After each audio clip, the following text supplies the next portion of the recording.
that was a video. I'm not sure if I posted one yesterday. That's people are just loving. Oh, it was the about topic. the feminine. Oh, tell me. Yeah. Tell me.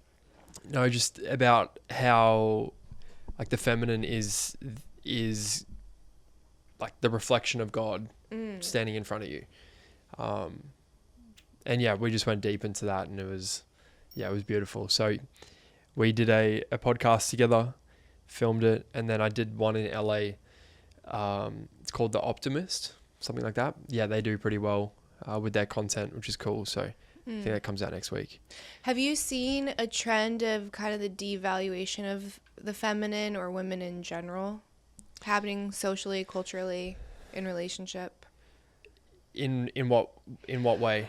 Kind of looking at women, or the women, I guess, as a commodity, or just like something to kind of use and not really invest in. So not understanding like the full force, power, or respect for women. Yeah, and that's what I was speaking about on that podcast. It's like when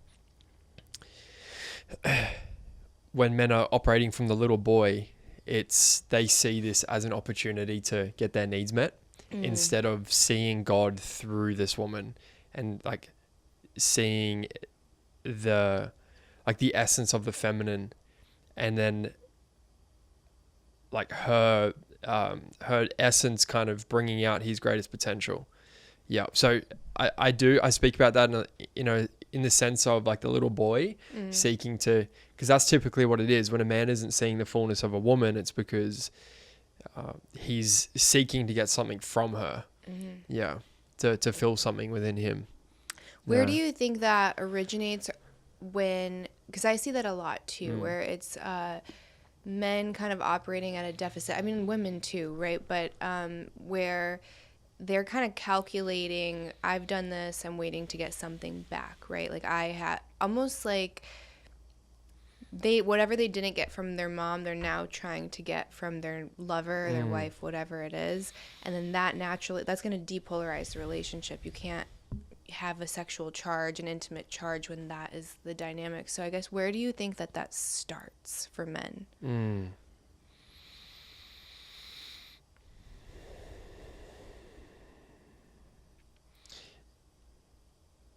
When until we go back and finish our unfinished business from childhood, and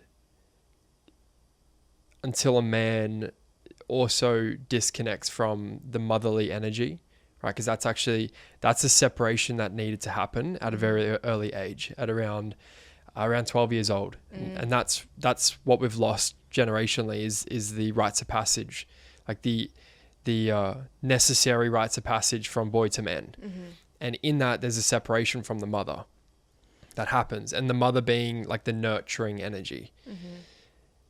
And the strength that he then gains in that is, I can stand on my own 2 feet and I can breathe on my own. Like I don't need this motherly energy to nurture me for me to feel good. It's like I can actually breathe on my own. And he kind of creates this relationship with his own nervous system where it's like I'm actually good with or without. But when that separation doesn't happen, he's constantly looking for a mother not a partner, but a mother to take care of him. Because his nervous system, he doesn't know how to stand on his own 2 feet. He doesn't know how to breathe on his own. And she's like his oxygen supply, his only way of like nourishment and feeling connected to himself and self-soothing is through this love that he gets from a woman. So it's this little boy actually seeking this motherly nurturing energy instead of a partner that he can choose and lead. So it's like the little boy trying to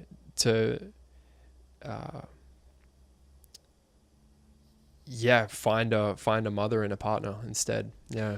Do you think a lot of men, we'll say like millennials, maybe even some but like ex-millennials and Zs, didn't get that nurturing to begin with? So like obviously I agree with everything you just said, especially the emphasis on rites of passage. I think that needs to be really considered and with intention. Like, how am I going to do this when my boy becomes of age? And obviously I think ideally it would be men facilitating that.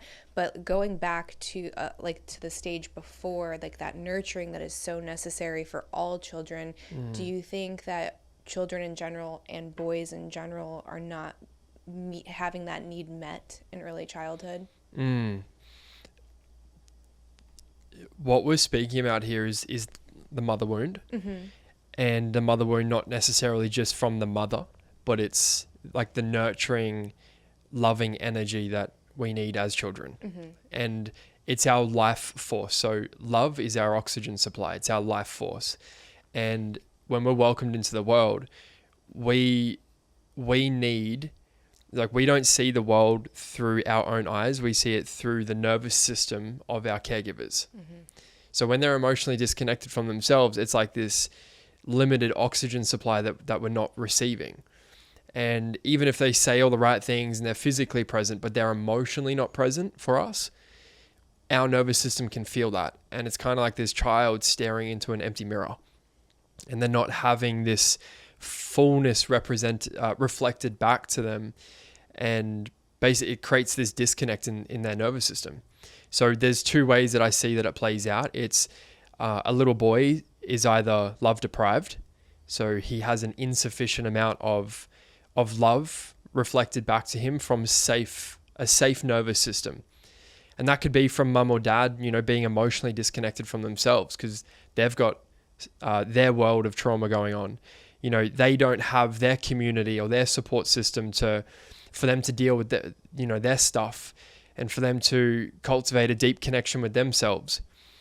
So it could be this insufficient amount of love coming through and being reflected back to this child. Or it can be the opposite, which is it's too much. And this is where a little boy is taken care of too much in the sense of he never learns how to breathe on his own 2 feet, stand on his own 2 feet and breathe on his own. He never learns how to, like that separation isn't cut. And typically when it's that way and he's over loved is from the parents' wounded inner child, which is trying to give this child everything that they didn't have. So they're trying to fulfill their unmet needs through this child. And in doing so, they're actually like starving this child of them, like standing on their own 2 feet. So yeah. I see a lot of both, right? Like the overcorrection from millennials specifically. I feel like a lot of us were raised, I don't know what it's like over in Australia, you can tell me if it's any different, but we were kind of like latchkey kids where you I don't know, you had so much freedom that it was basically negligence, right? Like you were kind of expected to be completely autonomous at a very young age, so there wasn't a whole lot of parenting happening, let alone emotional regulation or integration. Like there wasn't a lot of intention with parenting. Like I think everyone was most people were doing their best. Some people I don't. I hate that general rule. Like they're all doing their best. Yeah. That's not true. Like I know that's fundamentally not true for everybody. But so we try to like not let our kid feel any pain or not scrape their knee. And then you kind of have this child that when they go out into the world and they realize, oh, it's not as cushy at home and they don't have the tools to be able to navigate any kind of difficulty, and then they just collapse. Like there's no inner resilience or strength to deal with any adversity. And one of my girlfriends, she just started a podcast and she had this clip where she was talking about telling her this guy that she was like seeing that she was pregnant, and he literally collapses to the ground, flailing, crying, "This is the worst thing that's ever happened to me, you're ruining my life," like a child. And like in that moment all you see is that little boy, and it's like, well, how is that happening? How do you so quickly go back and like regress instead of like doing the thing, step into that? Like, this is an opportunity to be forged through the fire, right? Like this is the whole purpose, is to create everything that exists. We exist to create and multiply, and you're fighting that. Like you're literally going against nature and biology in this moment. So it's like, how do you toe the line, or like find the balance between struggle and not reckless abandonment, you know? Yeah. What you just described there is what we call age regression. Okay. Yeah. And it's where there's something in this moment that's triggering the same familiar emotions or experience that I had as a little boy. So through implicit memory, our body's emotional memory, it's similar to if you're driving down the road and you see the police lights in your rearview mirror and you have a physical response in your body. You're like, holy shit, what have I done? What have I done wrong? Right. That it's like your body's emotional memory of all of the history that you have with police is triggered in that moment. So when a little boy didn't receive the support that he needed, right, or whatever that kind of brought up within him, he's triggered in that moment, and we regress back to the last stage of development. We had our needs met. So we kind of go back to the little 5-year-old who maybe experienced a sense of overwhelm and didn't have the support that he needed to navigate that moment. Now, a friend of mine did a podcast the other day, and I saw this clip, and I haven't been able to stop thinking about it. And it was the question that the boy will ask is, how can I get out of this?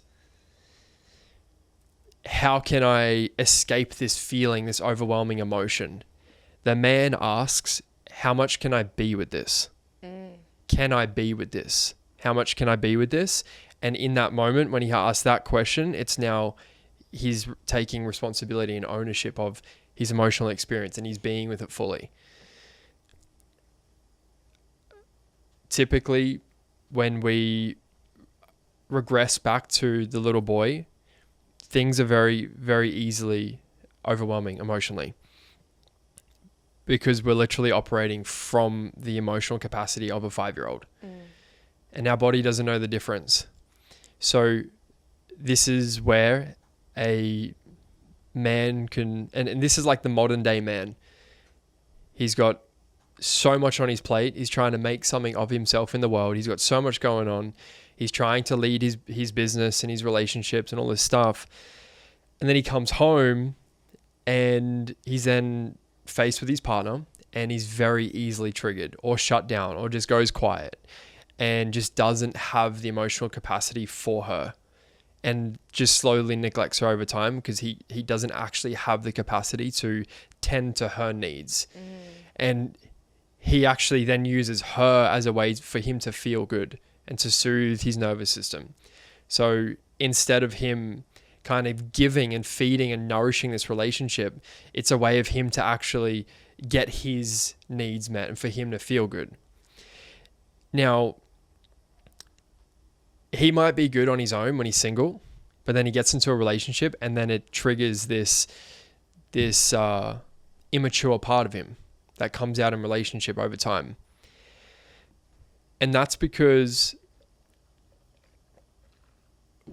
when we are in relationship, it triggers the first initial experience that we had of relationship, which was with mum and dad. Wow. Yep. So it literally being in relationship triggers the little boy. And it doesn't even need to be a negative situation or like an overwhelming situation. Being in relationship with someone, opening your heart to someone, relying and depending on someone automatically triggers the younger parts of us and our original experience and blueprint of relationship.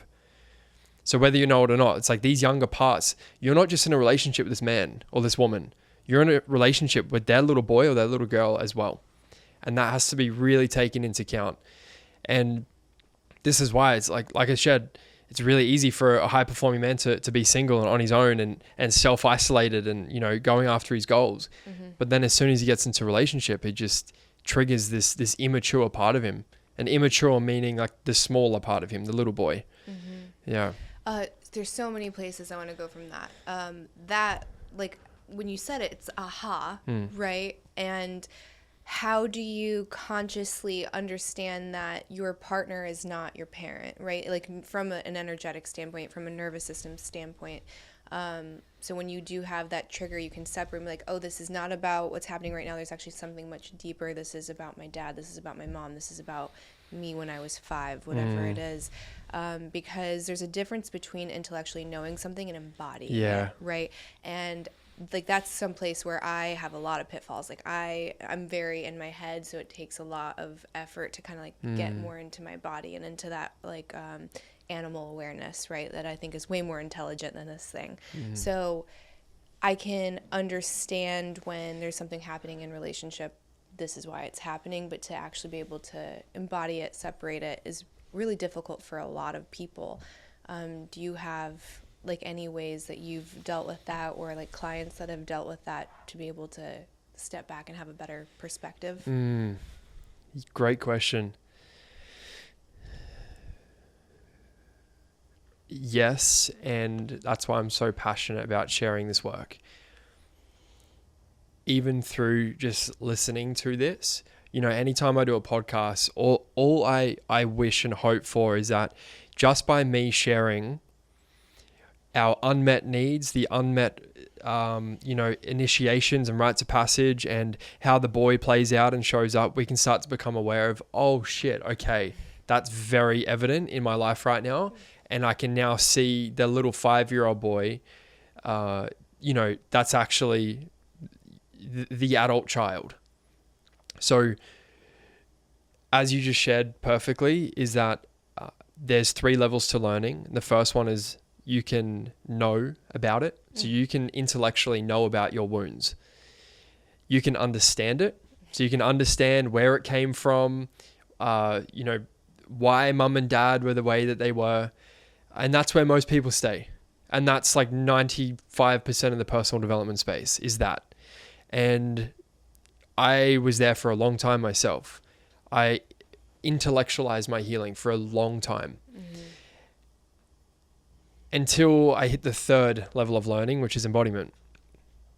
And that's the actual lived experience of reclaiming the inner child, reclaiming the younger part of you, the little boy or the little girl, who's still stuck in that state of consciousness, in that immature emotional state. And what happens is when we go back and we start working with and gathering awareness and reclaiming these younger parts of us, we naturally begin to see the thread of how it's played out our entire life and how it's showing up today. So the greatest thing that you can do to start cultivating awareness of how your wounded inner child is showing up today is to go back in the past and start navigating the past and become curious as to the little boy or the little girl who,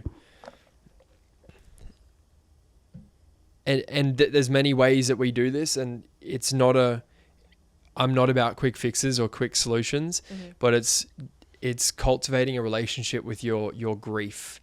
And what I mean by that is creating space for that little boy or that little girl to be held and for you to fucking cry, for you to feel the sadness and the disconnection and the isolation of the younger parts of us that have been the one that has actually been controlling our entire life.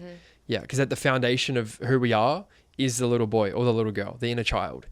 And our entire life is built upon that foundation. So until we go back and we meet those younger parts of us, we will continue to build a life based on this broken foundation.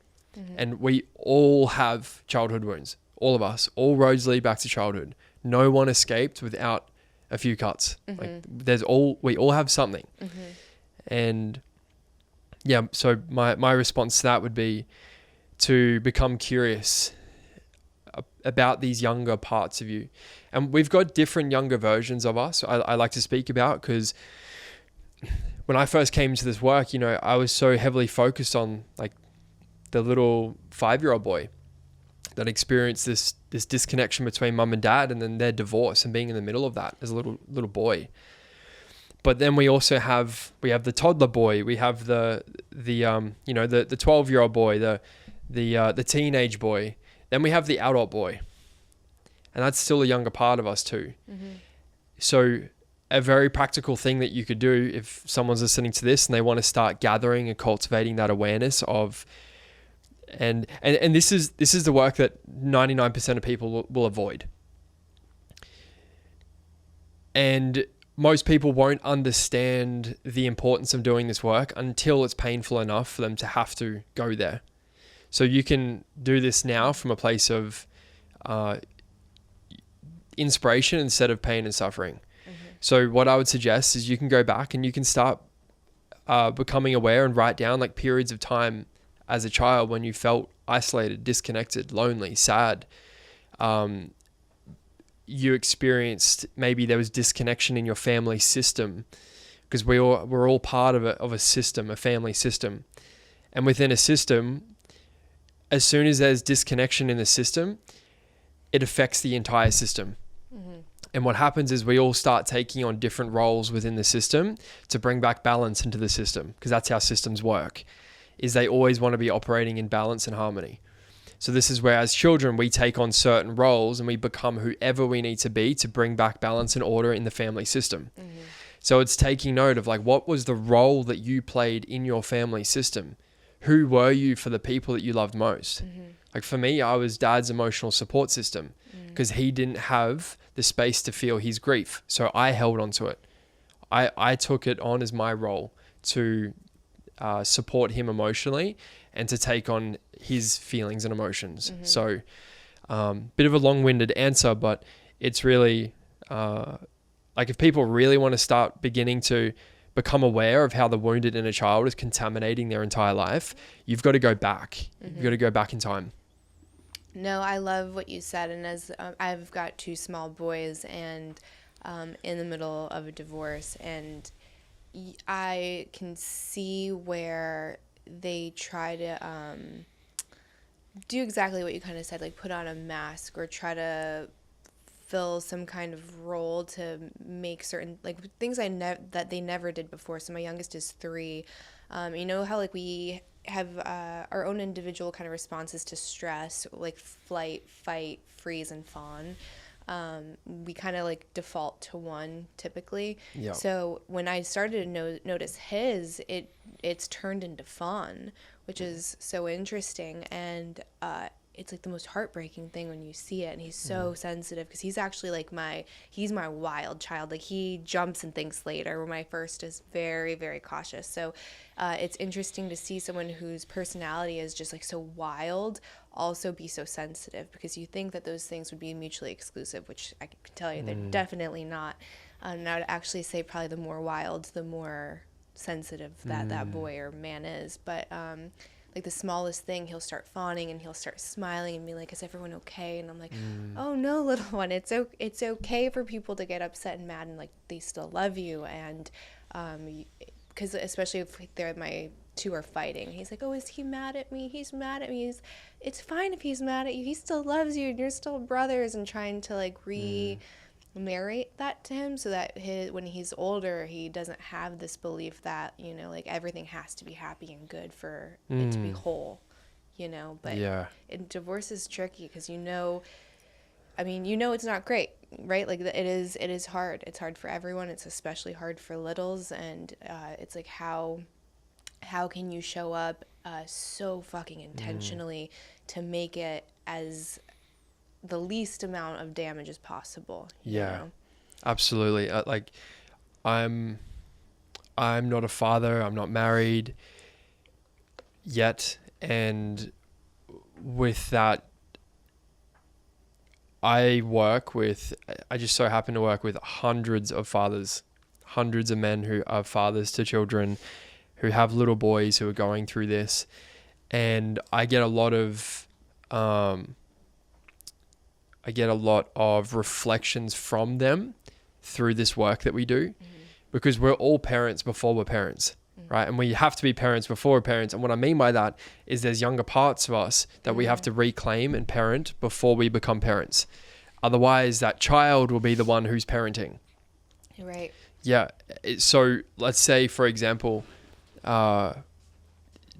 my father, who didn't have the capacity to feel his emotions, to feel his grief, because the little boy within him didn't actually feel safe. Now, as a child, I then received this father who didn't have the capacity to actually fully feel. So instead of him telling me that it's okay, I just needed to see him actually fucking cry. That's so interesting because there's so much advice that's counter to that. So, and I'd love your opinion. It's that if you're the parent, you have to hold it together, because if you are breaking in front of the kid or you're showing emotional distress in front of the kid, then they're going to say like, oh, I don't know what's going on, I'm uncertain. And it can disorient them. But then there's also the caveat, and the thing that like I feel intuitively that's not great is that you're not being honest and showing that you can emote, right? So where do you think? Great point. Yeah, there's a lot of nuance in that as well. And so what I'm really speaking about is, it's not necessarily like the father breaking down in front of the child. Mm-hmm. It's the child feeling that dad's felt his stuff. Okay. So as I shared before, as children, we're looking to our parents' nervous system to reflect back to us that we're safe. And we are very sensitive emotionally as children. Mm-hmm. Like they feel everything. Yeah. So when a parent is holding their emotions and they haven't had the space for them to feel and to grieve and process, and if they're isolated and they don't have community or sisters and brothers to go to be in circle and to grieve, right, and to feel, the child feels that. And that's what I mean. It's not necessarily showing them your emotions. Do it in front of them. Yeah. Take care of it. Yeah, it's more them feeling through your body that you are being with yourself emotionally, and that it's okay. Yeah. Do you think that there is a difference in like male-female nervous system and like the roles of that or the functions of that, or do you think that they're the same? Like I guess like the effects of it, the responsibility, or like the so. Again, it's like one of those things you have to kind of approach with nuance, because I think that they're a little bit different. I don't know necessarily why. I think part of it's polarity. So if the man is going to lead, then I think that his needs to kind of set the tone for the relationship or the house or the environment, right? Like you kind of set the container, and then the woman's will kind of follow. Right. And it's not to say that she's not responsible for also like doing the work to be regulated. But I do think, just like kids, we co-regulate. Everything in nature co-regulates. Something that Dan said to me one time that like has stuck with me is that nothing in nature exists alone.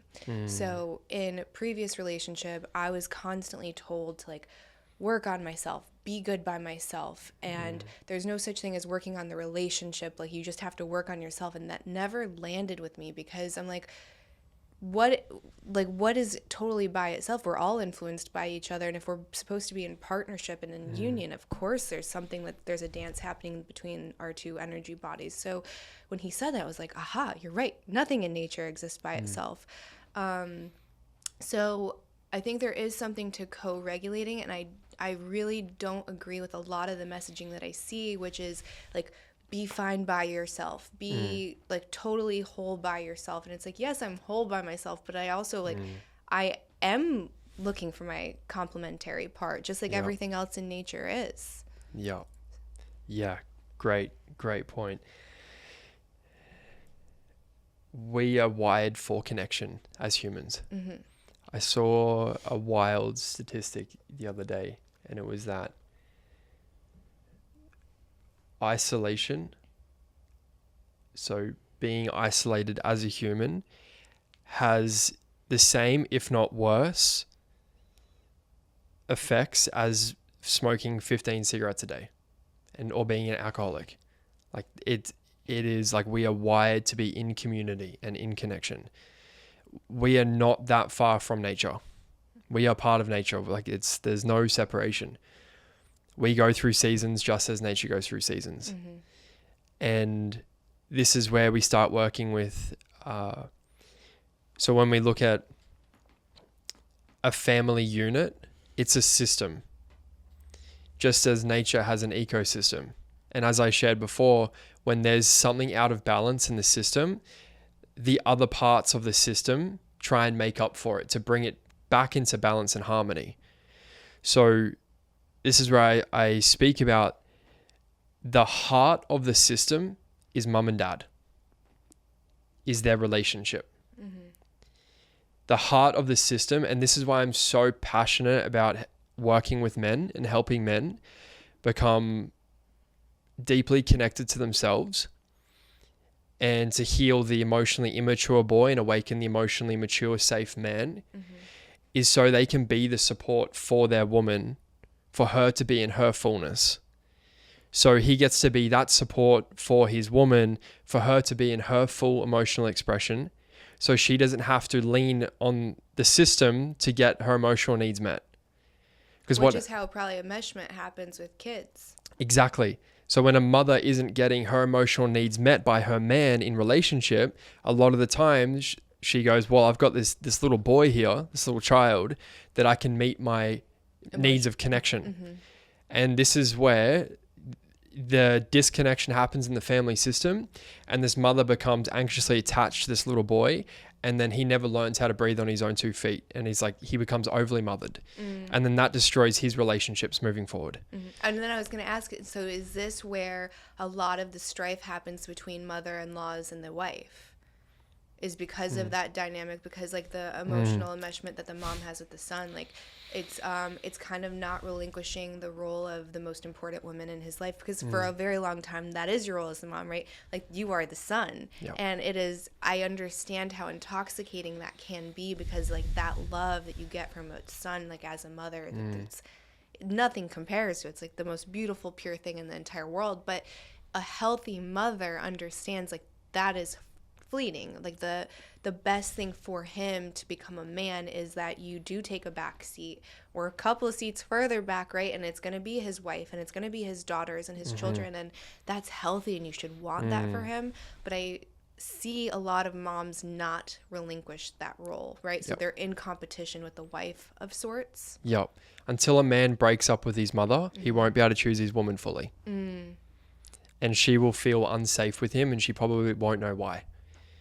Because unconsciously she can energetically feel that there's another woman in his life, and which prevents him from fully choosing this woman. So there comes a point in time where a man has to choose his woman over his mother. And this is why, like, at some point there has to be the separation between the boy and the motherly energy. And that's what's been missing in rites of passage and initiation for a very, very long time. So yeah, there needs to be that severance. That's not saying getting rid of your mother completely. Or be disrespectful. Yeah, or anything. absolutely not. No, it's energetically shifting from playing the role as her little boy, and shifting into the role of being a man and choosing your woman over your mother. As long as a man is playing the role of his mother's boy, he'll forever be a boy. Because he's playing into that dynamic of being a boy, of being mum's boy. So there needs to be that separation until there's not. And that's coming back to the family system. It's all of these issues I see are a byproduct of the heart of the system, which is mum and dad. And when a man is that safe, mature, grounded, masculine pillar for the family unit, for the relationship first and foremost, right, then the children are able to grow up in a deeply connected household where they get their developmental needs met. Because there's certain stages that we go through in childhood, and in certain stages are certain needs that we're supposed to have met. And when a man has gone through that, he knows what his son needs at certain stages of development. He knows what his daughter needs at certain stages of development. And it's something that it's why masculinity is such a big fucking problem, is because over the years we've become so disconnected from this. And it's like now we're seeing the ramifications of the broken family systems now because of the children of the disconnected families. And it's only going to get worse. And that's why I'm so passionate about helping men, because men really they are the edges of the river, right? They are the support, they are the bedrock of the waterfall, for the flow of the water, of the feminine. And when that support isn't there, when that guidance and direction isn't there, because he's operating from this little boy, the entire system suffers. Yeah, it's amazing when you see the ripple effects of that. And I guess that's where I was going with the nervous system thing, because if I feel like if the man isn't solid, if you're not sturdy, then like everything else kind of becomes chaotic from that. So you have the relationship kind of getting distorted with the child mother relationship, and then that goes on to his relationship with his wife, and then that's going to go on to their kids, and it just shows the seriousness of the work. Whereas if you demand a woman to kind of be solid all of the time by herself, and she's not going to rely on you anymore because you don't feel safe, well, you're actually just like putting her more in her masculine, and you're creating more of a divide between that relationship. So it's whether you choose to go through life with someone versus side by side. And I think when you demand a woman to be kind of like take on the essence of a man, or like a male energy, then you're setting up life to go through with each other side by side instead of together, right? Because she can't rely on you. So we're not a union, we're not relationship, we're almost business partners at this point, and we're just making sure everyone's jobs are fulfilled, and that just seems so dull and boring to me. That's not the kind of relationship I want. Like I want, I want to be able to be in my feminine expression and not feel guilty for it. But I guess without going to the extreme, right, because anything taken to its extreme is also toxic, is this popularization of Stoicism, which I do think there's a ton of value in, but I think it can be used as emotional bypassing for a lot of men. What's your take on Stoicism, or like I guess like the original version versus this kind of like pop culture quick version that we're getting on Reels and TikTok, etc.? Great question. I haven't studied Stoicism too much, so I don't have too much of a leg to stand on, but my experience of it, and from what I see and from what I know, is that the essence of it, it's like there's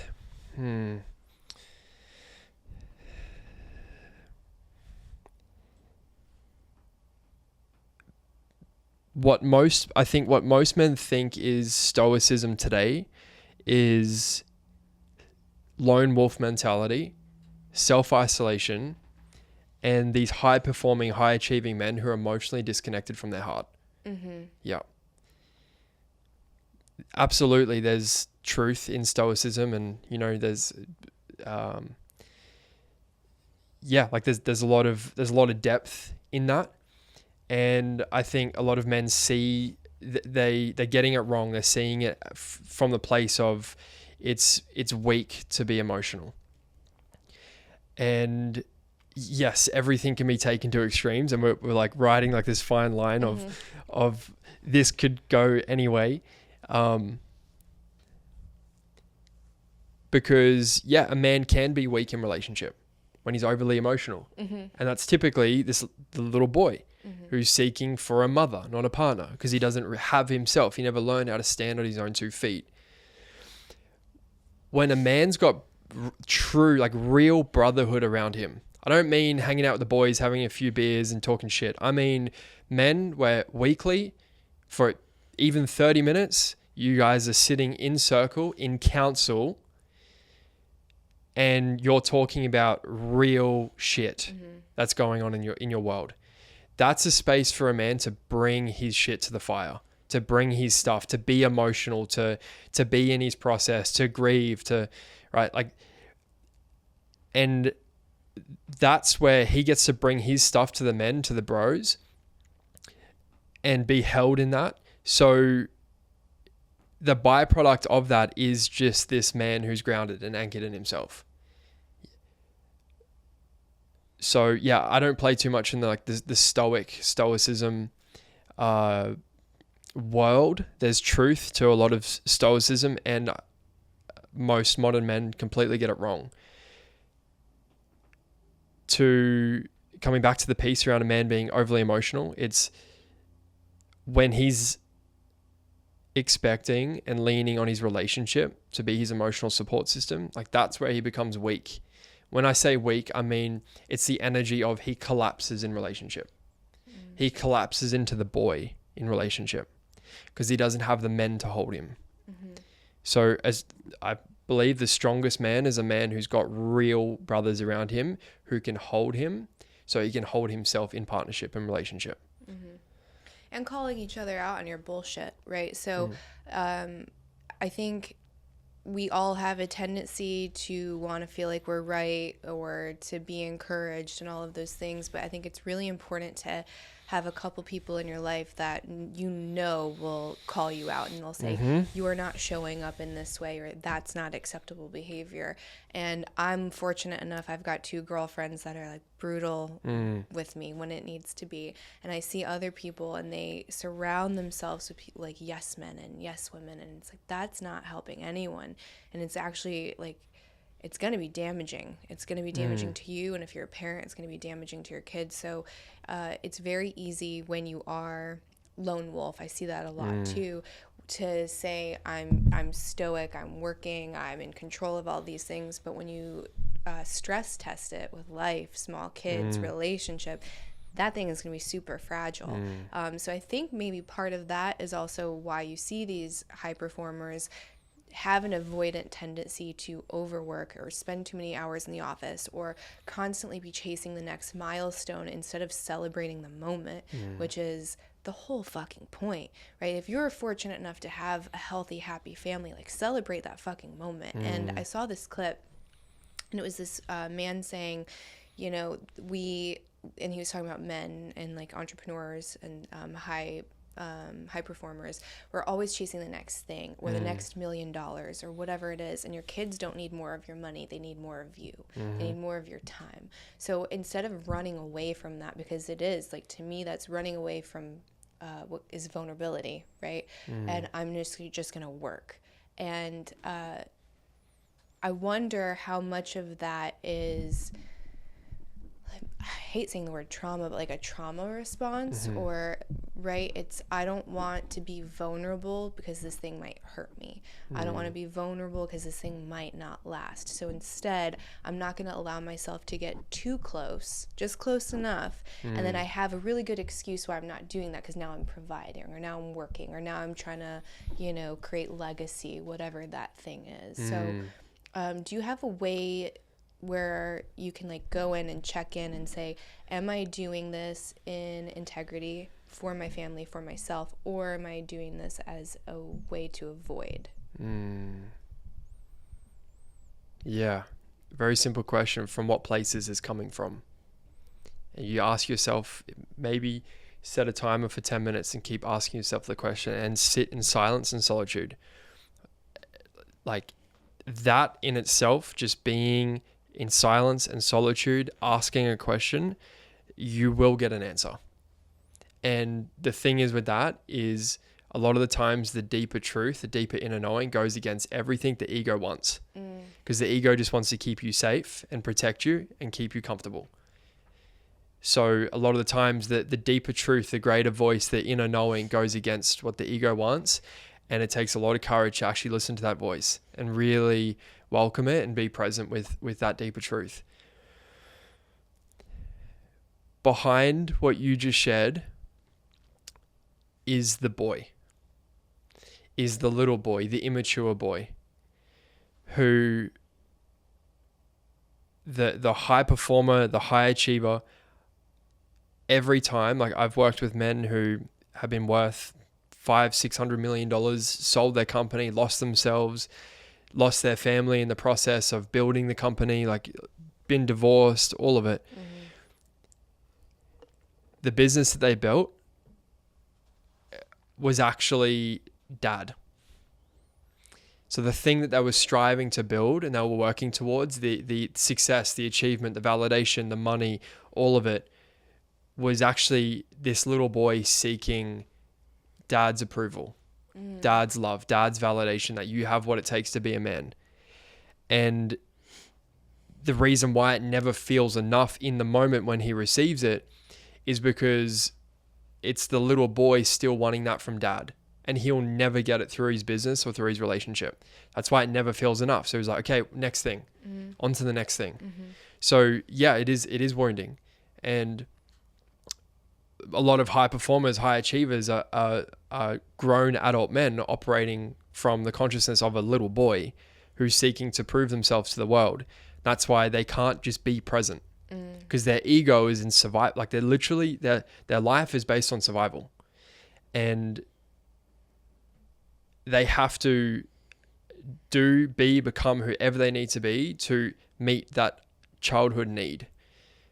And when he doesn't get that from his family system, he turns to the world. He goes, wow, I can get this from the world. That's why it never feels enough. And that's why the ego is constantly on a lookout. And it's why most men are just busy being busy, or they're always just stuck in their head and they can't truly be present and be in this moment and be with this moment, because their ego is in such a state of survival constantly, all of the time. So for most high performers, high achievers, including myself, everything I speak about has been my lived embodiment that I've been through myself. And that's why I can take men there. And that's why I know that so well, because that's been me. That's massively been me. And that led me to building a career in the construction industry. I was running at a very young age. I was running a business in the construction industry, and led me to the point of almost taking my life, because I climbed this ladder. I was making really good money for my age, really good money. I was great at what I did, and I had a very big future in what I was doing, and everyone was cheering me on, right? Because I got a trade, I got a career, and I was, climbing the ladder and building something for myself, and everyone was cheering me. Yet I felt so disconnected from my soul, so disconnected from myself, to the point where there was a period of time where I heavily considered it'd be a lot easier to leave this world than it would be to stay in it, even though everything looked like it was going well.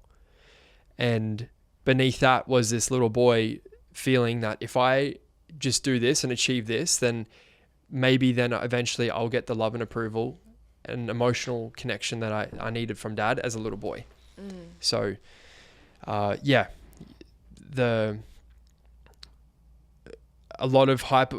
every high performer that I've ever worked with, beneath their drive and their fire is typically a little boy who's seeking to prove himself. And this is where a man gets to ask himself, from what place am I doing this? And really get present with that. So do you think that that's why there are so many high performers that do take their life?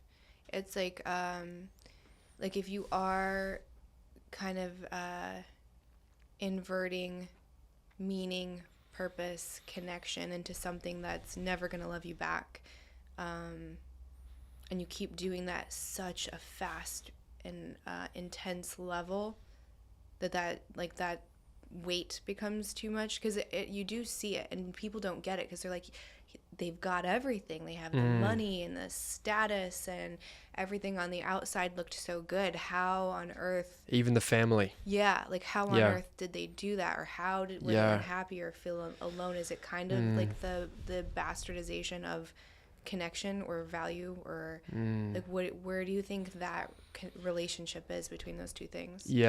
I saw your reel that you posted that went viral about, dad's family, they look happy. And then the next day, it's the last video of them before they take their life.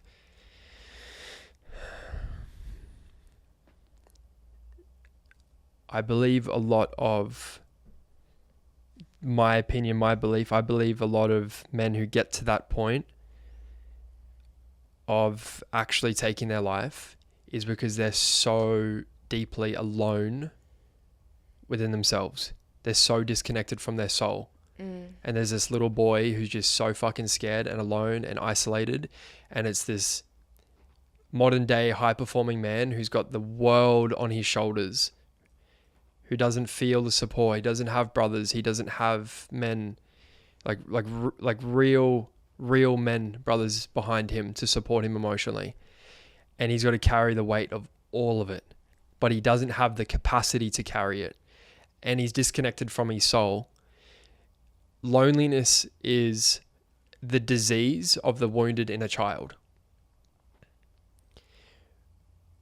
when there's a little boy who didn't receive the emotional connection that he needed in childhood, he disconnects from himself, and he has to be and become whoever he needs to be in order to survive, in order to fit in order to make sure everyone else is okay, the family system's okay. And that over a long enough period of time, this man slowly disconnects from himself more and more and more. And his true self, his authentic self, slowly just gets pushed to the wayside more and more and more. And that perpetuates over the years. And the most lonely thing that you can experience in this human experience is to be disconnected from your soul. So this is where you can be in a crowded room. You can even have the most loving family and still feel alone. Because loneliness, as I shared, is the disease of the wounded inner child. Because you can be alone and be connected to yourself and God. Or you can be alone and suffer from loneliness. Actually, you can be, as I shared, in a loving family, and you can have all the people around you in the world, and still, but you suffer from this deep feeling of loneliness and disconnection, and that's the feeling of loneliness compared to actually just being alone. And as I shared before, like, that loneliness will drive a man's life. And I've suffered from it massively, and it's led me to self-isolation, where I would just lock myself in my bedroom and just work, because being in relationship or being in community was the whole being lonely in a crowded room thing. And that felt worse to me. So I would just stay locked in my bedroom. Because being in community was just this constant reflection and mirror of how lonely I felt in my soul, disconnected I felt from myself. And I feel that that's where a lot of men get to. Even though it seems like they have everything going, there's this little boy within him who is deeply alone and disconnected. And this, and unfortunately, it's why most men turn to habits and behaviors that don't serve them, because it's their way of actually coping and dealing with life instead of meeting the deeper parts of him that are actually seeking his attention.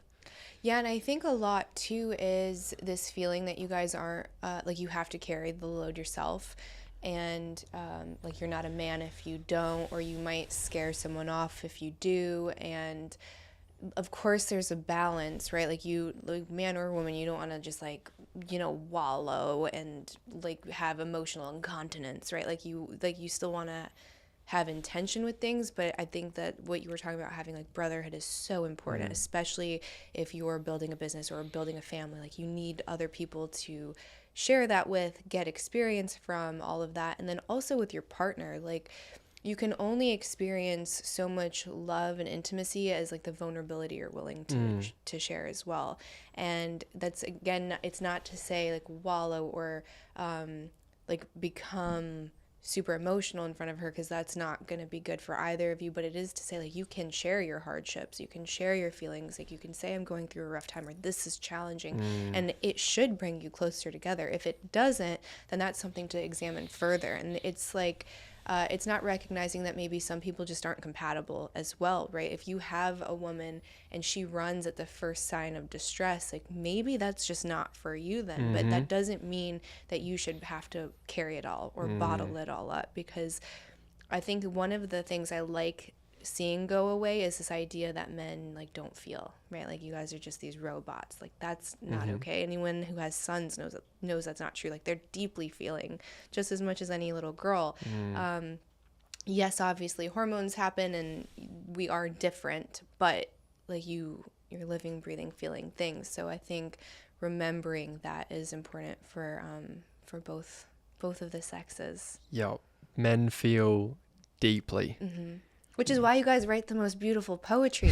So it's like, oh, he's got nothing going on in his head. Does he even care about me? It's like, read, like, the greatest love letters throughout history. They're written by men. They're not written by women. I think there's a reason for that. And I think part of it is that maybe because that hasn't traditionally been allowed to be expressed, that when you have the opportunity in what is a socially approved outlet, that it flows and it's amazing. So I would challenge anyone who's like, oh, he's got no feelings or he's not that deep. Like, go read the greatest love letters. Go read Letters from War. Like, they will bring you to your knees. They're so amazing.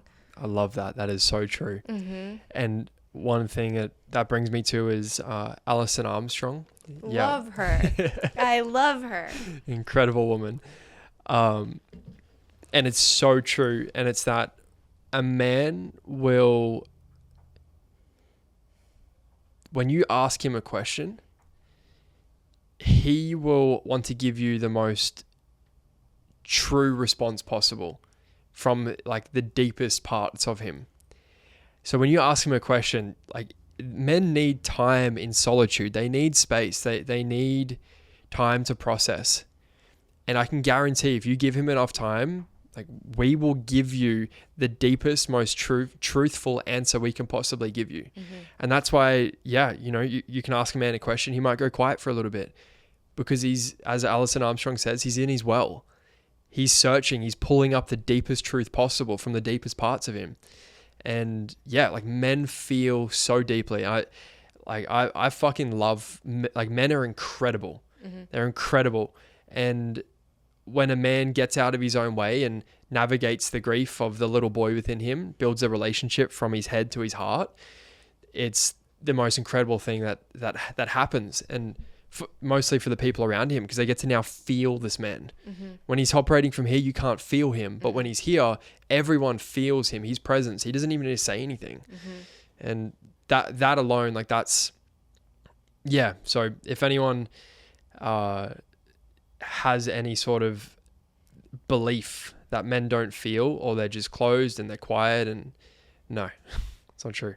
So to circle back, and I think a good place to kind of end this is, you were saying that you were talking about the 3 different stages of, like, processing or of evolution, essentially, and one of them was like understanding or intellectualizing, and the last one is embodiment, or getting into your heart.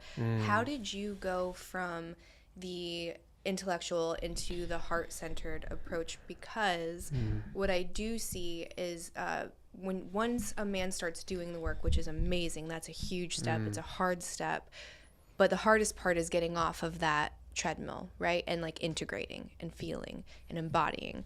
How did you, or how would you recommend that men get off of the healing track and get into their heart? This is why it's important being around the right brothers, the right men, because they're equally going to challenge you and support you at the same time. The men around me, the brothers that I've cultivated, they'll say, hey man, like, I love you. And I've noticed this, and I want to bring it to you because I fucking love you, and I want the best of you and your family and your future friendships and all of this. But the most truthful answer in that, and what it's looked like for me, is cultivating a relationship with my grief, building a relationship with grief. Now, what I mean by that is, in order to love with an open heart, and as I shared before, like, men love deeply and they feel deeply. And for a man to stay anchored in his heart and to wear his heart on his sleeve and stay grounded and anchored in himself, he must also have a relationship with his grief, because grief is what causes us to close. So I believe every 3 to 6 months, a man needs to have a deep grieving ritual where he just fucking cries like a little boy, and he's held in that by safe men. Grief is a way of life. It's a way of being. And when we get off this hamster wheel of wanting to heal and solve this part of us so we can get on with our life, you're disregarding the seasons of grief that are yet to come. And it'll be a matter of time before you go back and operating in the surface level. So coming back to the analogy of nature, the only thing that's permanent in life is that things change, that seasons come and go. And just as nature, there's the breakdown of the season in winter. A tree actually pushes its own leaves off in winter. So it doesn't die in the winter, right? It honors the season that it needs to kill off the old for there to be the new to come through. So even nature understands that we go through seasons. There's a grieving season of winter, so there can be the fullness of summer. So when a man cultivates a relationship with his grief and walks with both grief in one hand and gratitude in the other hand, that's a man who lives with fullness and lives with an open heart.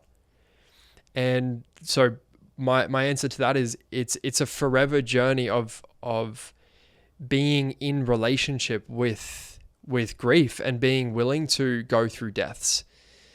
Because, for example, if you're not willing to grieve and you'll do everything to avoid your grief, you're going to stay in situations and relationships that don't serve you.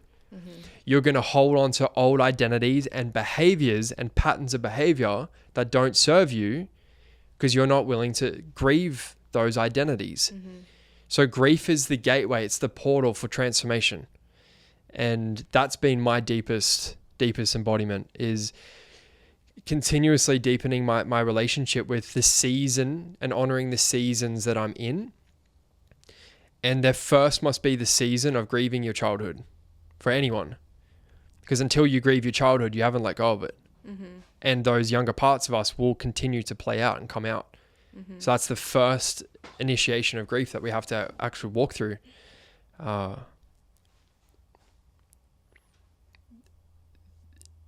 Because for me to say that, you know, if someone just did this one or two or three things that, you know, this is how you do it, it's like, no, it's embodying the journey of cultivating a relationship with your heart, which is grief. Yeah. On the other side of your heart is your grief. Yeah, kind of like as above, so below. Yes. Yep. There's two sides to the same coin. To love fully, you must also be willing to let go and be with loss at the same time. Because, for example, if you're in a relationship and you live in a one-sided reality of just love, you'll be anxiously attached, right? Or if you fear grief, you'll be closed off. So to live with an open heart is to be willing to grieve and feel fully, and to be anchored in that and grounded in that, and for that to be a way of life. Yeah. Beautiful. Tell people where they can find you, how they can work with you, anything that you've got coming up. Just plug away. Yeah. Ryan Moresby-white on Instagram, Facebook, YouTube. I run a 4-month program for men where I get to take them through the journey of healing the little boy, reclaiming the little boy, awakening the man, and then really embodying their masculine leadership. And we've got a very strong brotherhood of men that are, you know, in that process of just deepening into themselves every day, every week. And it's just so fucking beautiful. And so yeah, that's like my main way people can work with me. And then I've got my retreats. So I run 2 retreats a year. They're both in Australia at the moment, planning on bringing them over to the States here at some point as well. And they sell out very quickly. So, but yeah, if anyone wants to find out more, just send me a DM on Instagram. Okay, sweet. Yeah, we'll link your socials and all of that below. Thank you so much. This was wonderful. Yeah, thank you. Yeah, thanks. Bye, everybody. I loved that last bit. Did you know, I don't know if you saw this study, but they had a bunch of scientists that were trying to prevent trees from shedding their leaves. Like, they wanted them to just like stay evergreen. So they took these seasonal trees and they genetically altered them to try to be evergreen. And what ended up happening is the trees would die. So if they weren't allowed to like go into that stillness and to shed, the tree actually couldn't survive. I wish you added that. I didn't want to like interrupt or be like, oh, like, did you know this thing? Yeah, that's amazing. And isn't that a great representation of life and humanity? Yes, right. Now? Don't fuck with nature.